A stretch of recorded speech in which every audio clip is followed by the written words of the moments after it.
everybody, I'm Sarah Meyer, the Reds editor and writer at The Phoenix. Today we're going to go around and ask fellow students what it's like living with their parents and some of the realities and misconceptions about living at home. Let's get going. So what are the misconceptions about living with your parents, and what are some of the realities you've heard?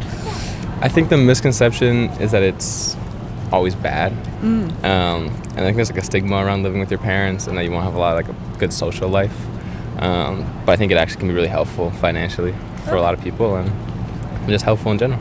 I think the media recently has been like pretty spot on like the conflicted feelings you can have when living with your parents. Yes. Yeah, it can be hard and it can be easy in certain circumstances.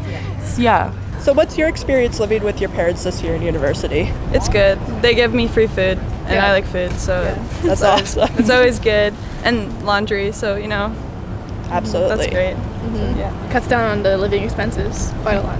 Yeah, which is nice. Yeah. So what would you say is the biggest source of conflict when you go home?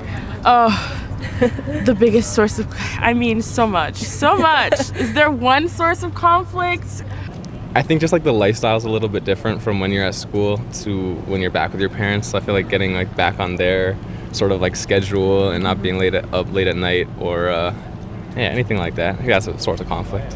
Different opinions for sure. Like if I come home learning about like controversial stuff, sometimes I'll have a bit of a dispute because I'm trying to teach them and maybe stuff like that. But I don't know. Besides that, it's okay. What advice would you give to any first years or second years that are in your situation and going home this summer? Don't give your parents a hard time. Like they were this age once too, so just cut them a little bit of slack, I'd say. Okay. So have it. Enjoy it while it lasts. Yeah. Enjoy it while it lasts.